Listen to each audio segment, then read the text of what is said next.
അത് കൊടുത്താൽ മാത്രമേ നമ്മുടെ ചാനൽ സെർച്ച് ചെയ്യുമ്പോൾ കിട്ടത്തുള്ളൂ. സെർച്ച് ചെയ്യുമ്പോൾ നമ്മുടെ ടോപ്പിക് എന്താണോ അത് അവർക്ക് കിട്ടണമെങ്കിൽ. ഹായ് ഫ്രണ്ട്സ്, എല്ലാവർക്കും പുതിയൊരു വീഡിയോയിലേക്ക് സ്വാഗതം. അപ്പൊ ഇന്നത്തെ വീഡിയോ എന്ന് പറയുന്നത് വളരെ ഇമ്പോർട്ടന്റ് ആയിട്ടുള്ള ഒരു വീഡിയോ ആണ് കേട്ടോ. പ്രത്യേകിച്ച് ബിഗിനേഴ്സ് ആയിട്ടുള്ള യൂട്യൂബേഴ്സിനാണ് കൂടുതലും യൂസ്ഫുൾ ആയിരിക്കുക. അപ്പൊ വീഡിയോ എല്ലാവരും അവസാനം വരെ സ്കിപ്പ് ചെയ്യാതെ തന്നെ കാണാൻ ശ്രമിക്കുക കേട്ടോ. അപ്പൊ ഇന്നത്തെ വീഡിയോ എന്താണെന്ന് വെച്ചാൽ നമ്മള് ചാനൽ സെറ്റിംഗ്സിനെ കുറിച്ചാണ് കേട്ടോ പറയാൻ പോകുന്നത്. കുറെ പേരുടെയൊക്കെ ഡൗട്ടാണ്, എനിക്ക് കസ്റ്റം തമ്പനെയിൽ ആഡ് ചെയ്യാൻ പറ്റുന്നില്ല, അതുപോലെ തന്നെ 15 മിനിറ്റിൽ കൂടുതലുള്ള വീഡിയോ അപ്ലോഡ് ചെയ്യാൻ പറ്റുന്നില്ല, ലൈവ് സ്ട്രീം ചെയ്യാൻ പറ്റുന്നില്ല.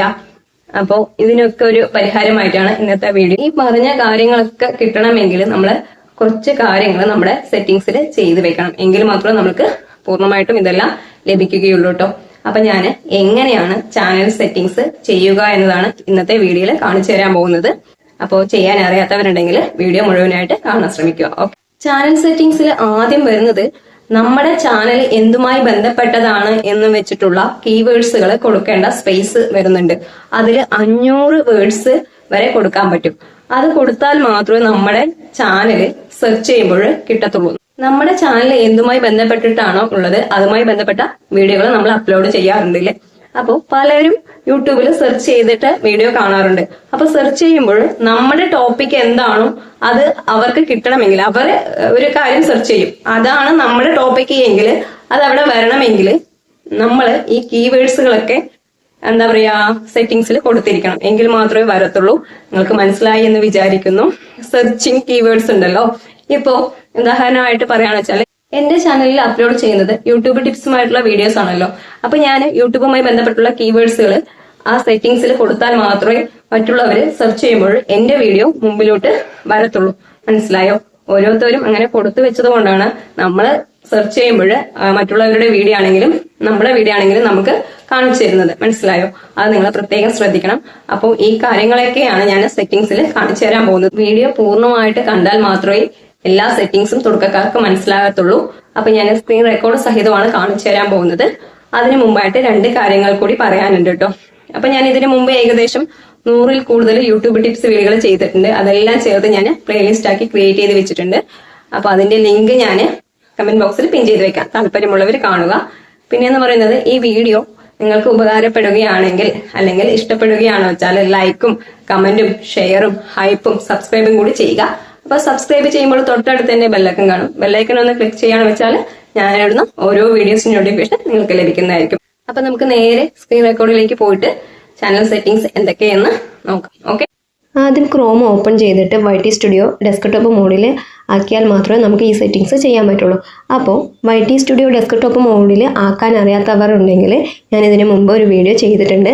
അത് ഞാൻ ഐ ബട്ടണിലും എൻ്റെ സ്ക്രീനിലും കൊടുക്കാം. അപ്പോൾ അറിയാത്തവർ നോക്കുക കേട്ടോ. അപ്പോൾ ഞാനിപ്പോൾ എൻ്റെ YT സ്റ്റുഡിയോ ഓപ്പൺ ചെയ്യുന്നുണ്ട്. ഞാൻ മുമ്പ് ഓപ്പൺ ചെയ്തത് ഹിസ്റ്ററിയിലുള്ളത് കൊണ്ട് ഞാൻ വേഗം എടുത്താണ് കേട്ടോ. അപ്പോൾ എൻ്റെ ഡാഷ്ബോർഡ് ഓപ്പണായി വന്നിട്ടുണ്ട്.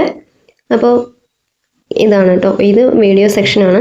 അപ്പോൾ നമുക്ക് ഡാഷ്ബോർഡ് ഓപ്പൺ ചെയ്യാൻ വേണ്ടിയിട്ട് ഡാഷ്ബോർഡിൽ ക്ലിക്ക് ചെയ്യുക. അപ്പോൾ ഇങ്ങനെ കാണും, ഇല്ലെങ്കിൽ വീഡിയോ സെക്ഷൻ ആയാലും മതി കേട്ടോ. അപ്പോൾ ഫസ്റ്റ് ലൈനിൽ തന്നെ നമ്മുടെ ഡാഷ്ബോർഡ്, കണ്ടന്റ്, അനലിറ്റിക്സ്, കമൻറ്റ്, അങ്ങനെ കുറേ ഓപ്ഷൻ കാണാൻ സാധിക്കും. അത് ഈ ലൈനിലോട്ട് വരികയാണെന്ന് വെച്ചാൽ ഏറ്റവും എൻഡിലായിട്ട് സെറ്റിങ്സിൻ്റെ ചിഹ്നം കാണാൻ സാധിക്കും. കണ്ടില്ലേ, ഏറ്റവും അവസാനം. അപ്പോൾ അതിൽ ക്ലിക്ക് ചെയ്യുമ്പോൾ സെറ്റിങ്സ് എന്ന് പറഞ്ഞിട്ടൊരു ബോക്സ് കാണാൻ സാധിക്കും. കണ്ടില്ലേ? അപ്പോൾ ആദ്യം ജനറൽ എന്ന് കാണും, സെക്കൻഡ് വണ് ചാനൽ എന്ന് കാണും. ചാനലിൽ ക്ലിക്ക് ചെയ്യുമ്പോൾ നമുക്ക് ഒരു 3 ഭാഗമായിട്ട് കാണാൻ സാധിക്കും. Basic info, advanced setting, future eligibility എന്ന് പറഞ്ഞിട്ട്. ആദ്യത്തെ ബേസിക് ഇൻഫോ എന്ന് പറയുമ്പോൾ ആദ്യം നമ്മൾ ഫസ്റ്റ് അതിൽ കാണുന്നത് ഇന്ത്യ കൺട്രി നമ്മളെ സെലക്ട് ചെയ്ത് കൊടുക്കുക. പിന്നെ കീവേഡ്സ്, നമ്മുടെ ചാനൽ എന്തുമായി ബന്ധപ്പെട്ടതാണോ, നമ്മുടെ ചാനലിൽ എന്തൊക്കെയാണോ ഇടുന്നത് അതിൻ്റെ കീവേഡ്സുകളൊക്കെ ഇതിൽ അടിച്ചു കൊടുക്കുക കേട്ടോ. അപ്പോൾ 500 വേർഡ്സ് വരെ നമുക്ക് കൊടുക്കാൻ പറ്റും. അപ്പോൾ ഞാൻ എൻ്റെ ചാനലുമായി ബന്ധപ്പെട്ടുള്ള കീവേഡ്സാണ് കൊടുത്തിരിക്കുന്നത്. നിങ്ങൾക്ക് എങ്ങനെയാണ് കീവേഡ്സ് കൊടുക്കുന്നത് എന്ന് അറിയാൻ വേണ്ടിയിട്ട് ഞാൻ എൻ്റെ കീവേഡ്സുകളൊക്കെ പറയാം കേട്ടോ. ഞാൻ എൻ്റെ ചാനലിൻ്റെ പേര് ആദ്യം കൊടുത്തിട്ടുണ്ട്, ആവേദിക പാലക്കാട് എന്ന്. പിന്നെ യൂട്യൂബ് ടിപ്സ് എന്ന് കൊടുത്തിട്ടുണ്ട്. പിന്നെ എൻ്റർടൈൻമെൻറ്റ് എന്ന് കൊടുത്തിട്ടുണ്ട്. കുക്കിംഗ് കൊടുത്തിട്ടുണ്ട്. ഹെൽത്ത് ടിപ്സ്, ബ്യൂട്ടി ടിപ്സ്, ഞാൻ എന്തൊക്കെ ചെയ്യുന്നുണ്ടോ അതൊക്കെ ഞാൻ ഇതിൽ കീവേഡ്സായി അടിച്ചു കൊടുത്തിട്ടുണ്ട് കേട്ടോ. അപ്പോൾ നിങ്ങൾ നിങ്ങളുടെ ചാനലിൽ എന്തൊക്കെ വീഡിയോസ് അപ്ലോഡ് ചെയ്യുന്നുണ്ടോ അതുമായി ബന്ധപ്പെട്ടുള്ള കീവേഡ്സ് ഒക്കെ ഇതിൽ നിങ്ങൾക്ക് ടൈപ്പ് ചെയ്ത് കൊടുക്കാം കേട്ടോ. അപ്പോൾ ഒരു കുഴപ്പമില്ല. അപ്പോൾ ഞാൻ 500 വേർഡ്സ് വരെ കൊടുത്തിട്ടുണ്ട് കേട്ടോ. ഇപ്പോൾ നിങ്ങളുടെ ചാനലിൽ കുക്കിംഗ് വീഡിയോസ് ആണ് അപ്ലോഡ് ചെയ്യുന്നതെങ്കിൽ അതുമായി ബന്ധപ്പെട്ടുള്ള കീവേഡ്സുകൾ ഇവിടെ ടൈപ്പ് ചെയ്ത് കൊടുക്കാം കേട്ടോ. കീവേഡ്സുകൾ എടുക്കാൻ അറിയാത്തവരുണ്ടെങ്കിൽ ഞാൻ അതുമായി ബന്ധപ്പെട്ടുള്ള ഒരു വീഡിയോ ചെയ്തിട്ടുണ്ട്. അത് ഞാൻ എൻ്റെ സ്ക്രീനിലും ഐ ബട്ടണിലും കൊടുക്കാം കേട്ടോ. താല്പര്യമുള്ളവർ കാണുക. അടുത്തത് അഡ്വാൻസ്ഡ് സെറ്റിങ്സ് ആണ് കേട്ടോ. അഡ്വാൻസ്ഡ് സെറ്റിങ്സിൽ മെയിനായിട്ട് വരുന്നത് നമ്മുടെ ചാനൽ കിഡ്സിൻ്റെ ആണോ കിഡ്സിൻ്റെ അല്ലയോ എന്നാണ് കേട്ടോ. അപ്പോൾ കിഡ്സിൻ്റെ അല്ലെങ്കിൽ നോട്ട് മെയ്ഡ് ഫോർ കിഡ്സ് എന്ന് കൊടുക്കുക, ആണെങ്കിൽ ആണോ എന്ന് കൊടുക്കുക കേട്ടോ. അങ്ങനെ ടിക്ക് ചെയ്ത് കൊടുക്കുക. പിന്നെന്ന് പറയുന്നത് allow ads brand and third party platform എന്നുള്ളത് ടിക്ക് ചെയ്ത് കൊടുക്കുക കേട്ടോ.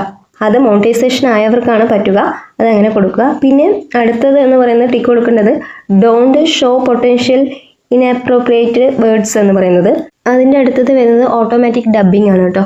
അത് നിങ്ങൾക്ക് വേണമെങ്കിൽ ടിക്ക് ചെയ്ത് കൊടുക്കാം, വേണമെങ്കിൽ ടിക്ക് ചെയ്ത് കൊടുക്കണ്ട കേട്ടോ. നമ്മുടെ ഭാഷ മറ്റു ഭാഷകളിലേക്ക് ഡബ്ബിങ് ചെയ്യാൻ വേണ്ടിയിട്ടുള്ളതാണ്. നമ്മൾ അലോ ചെയ്ത് കൊടുക്കുകയാണെങ്കിൽ കൊടുക്കാം കേട്ടോ. പിന്നെ അടുത്തത് 3 കോളവും ടിക്ക് ചെയ്ത് കൊടുക്കാം കേട്ടോ, ഹൈപ്പ് വരെയുള്ളത്. അപ്പോൾ ചിലർക്കൊക്കെ ഹൈപ്പ് കിട്ടിയില്ല എന്നൊക്കെ പറഞ്ഞ് കേട്ടിട്ടുണ്ട്. അപ്പോൾ ഹൈപ്പ് കിട്ടണമെങ്കിൽ ഹൈപ്പ് ടിക്ക് ചെയ്ത് കൊടുക്കണം കേട്ടോ. 3ാമത്തെ കോളത്തിൽ പറയുന്നത് ഫ്യൂച്ചർ എലിജിബിലിറ്റി, ഇതാണ് കേട്ടോ ഇമ്പോർട്ടൻ്റ് ആയിട്ടുള്ളത്.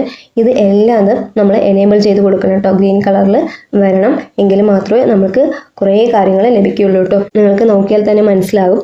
സ്റ്റാൻഡേർഡ് ഫ്യൂച്ചേഴ്സ് എന്ന് പറഞ്ഞിട്ട് പ്ലേലിസ്റ്റ്, വീഡിയോ, പിന്നെ 15 മിനിറ്റിൽ കൂടുതലുള്ള വീഡിയോ അപ്ലോഡ് ചെയ്യണമെങ്കിൽ, അതേപോലെ തന്നെ കസ്റ്റം തമ്പനെയിൽ ആഡ് ചെയ്യണമെങ്കിൽ എല്ലാം ഇത് എനേബിൾ ആയിരിക്കണം കേട്ടോ, എങ്കിൽ മാത്രമേ പറ്റത്തുള്ളൂ. അതാണ് നിങ്ങൾക്ക് പലർക്കും കസ്റ്റം തമ്പനെയിലൊന്നും വെക്കാൻ പറ്റാത്തത്, എനേബിൾ ആകാത്തത് കൊണ്ട്. പിന്നെ ഇൻ്റർമീഡിയറ്റ് ഫ്യൂച്ചേഴ്സ് എന്ന് പറഞ്ഞിട്ട് കാണും താഴെയായിട്ട് 2ാമതായിട്ട്. അതിൽ നമ്മുടെ ഫോൺ വെരിഫൈഡ് ചെയ്തിരിക്കണമെന്ന് കാണിക്കുന്നുണ്ട്. അതൊക്കെ നിങ്ങൾ ചെയ്തിരിക്കണം കേട്ടോ. അപ്പോൾ ലൈവ് പോകുകയാണെന്ന് വെച്ചാലും ഇത് എനേബിൾ ചെയ്ത് കൊടുത്തിരിക്കണം. അപ്പോൾ ഇതിൽ എല്ലാതും നിങ്ങൾ എനേബിൾ ചെയ്ത് കൊടുക്കുക കേട്ടോ. അത്രയേ ഉള്ളൂ. ഞാൻ ഓരോന്നായിട്ട് എടുത്ത് പറയുന്നില്ല. നിങ്ങൾ നോക്കിക്കഴിഞ്ഞാൽ നിങ്ങൾക്ക് മനസ്സിലാവും. എനേബിൾ എന്ന് കാണാൻ സാധിക്കും. എനേബിൾ അല്ലെങ്കിൽ എനേബിൾ ആക്കി കൊടുക്കുക. ഗ്രീൻ കളറിൽ വരണം, എങ്കിൽ മാത്രമേ എനേബിൾ എന്ന് കാണിക്കത്തുള്ളൂ കേട്ടോ. എന്നിട്ട് സേവ് കൊടുക്കുക. അപ്പോൾ ഈ സെറ്റിങ്സ് മെയിനായിട്ട് എല്ലാവരും ചെയ്ത് വെക്കണം കേട്ടോ. പുതിയതായിട്ട് ചാനൽ തുടങ്ങിയവരുണ്ടെങ്കിൽ എങ്കിൽ മാത്രമേ നിങ്ങൾക്ക് എല്ലാ കാര്യങ്ങളും ലഭിക്കുകയുള്ളൂ. അല്ലാതെ ലഭിച്ചില്ല എന്ന് പറഞ്ഞിട്ട് കാര്യമില്ല കേട്ടോ. അപ്പോൾ നിങ്ങളിത് മെയിനായിട്ട് ചെയ്ത് വെക്കുക. കാര്യമായിട്ടുള്ള സെറ്റിങ്സ് എന്ന് പറയുന്നത് ഇത്ര മാത്രമാണ്. ഇനിയും കുറേ ഓപ്ഷൻസുകളൊക്കെ നമുക്ക് അറിയാനുള്ളതുണ്ട്. അതൊക്കെ ഞാൻ ഇനി വേറൊരു വീഡിയോയിൽ പറയുന്നതായിരിക്കും കേട്ടോ. നമ്മൾ ഡെസ്ക്ടോപ്പ് മോഡിൽ വൈറ്റി സ്റ്റുഡിയോ ഓപ്പൺ ചെയ്യുമ്പോൾ തന്നെ നമുക്ക് ഒരുപാട് കാര്യങ്ങൾ അതിൽ കാണാൻ സാധിക്കും കേട്ടോ. കണ്ടില്ലേ, ഇതാണ് ഇപ്പോൾ എൻ്റെ ഡാഷ്ബോർഡ്. ഇതിൽ ഒരുപാട് കാര്യങ്ങൾ നമുക്ക് അറിയാൻ സാധിക്കും. വീഡിയോയിൽ പറഞ്ഞ കാര്യങ്ങൾ എല്ലാവർക്കും മനസ്സിലായെന്ന് വിചാരിക്കുന്നു. എന്തെങ്കിലും ഡൗട്ടും കാര്യങ്ങളുണ്ടെങ്കിൽ കമന്റ് ബോക്സിൽ അറിയിക്കുകയാണെന്ന് വെച്ചാൽ ഞാൻ അതിന് റിപ്ലൈ തരുന്നതായിരിക്കും കേട്ടോ. യൂട്യൂബ് ചാനൽ തുടങ്ങിയിട്ട് ഇതുവരെയായിട്ടും ചാനൽ സെറ്റിംഗ്സ് ഒന്നും ചെയ്യാത്തവരുണ്ടെങ്കിൽ എത്രയും പെട്ടെന്ന് തന്നെ ചാനൽ സെറ്റിംഗ്സ് ഒക്കെ കറക്റ്റ് ആയിട്ട് ചെയ്ത് വെക്കുക കേട്ടോ. അത് നിങ്ങളുടെ യൂട്യൂബ് ചാനലിന്റെ ഗ്രോത്തിന് വളരെ സഹായകമായിരിക്കും. അപ്പോൾ ഇതൊരു ചെറിയ വീഡിയോ ആണ്. വീഡിയോ ഇഷ്ടപ്പെടുകയാണെന്ന് വെച്ചാൽ ലൈക്കും കമന്റും ഷെയറും ഹൈപ്പും സബ്സ്ക്രൈബും കൂടി ചെയ്യുക. സബ്സ്ക്രൈബ് ചെയ്യുമ്പോൾ തൊട്ടടുത്ത് തന്നെ ബെല്ലൈക്കൻ കാണും. ബെല്ലൈക്കൻ ഒന്ന് ക്ലിക്ക് ചെയ്യാന്ന് വെച്ചാൽ ഞാൻ ഇടുന്ന ഓരോ വീഡിയോസിന്റെ നോട്ടിഫിക്കേഷൻ നിങ്ങൾക്ക് ലഭിക്കുന്നതായിരിക്കും. അപ്പോൾ പുതിയൊരു വീഡിയോ ആയിട്ട് കാണുന്നതായിരിക്കും. Okay, by.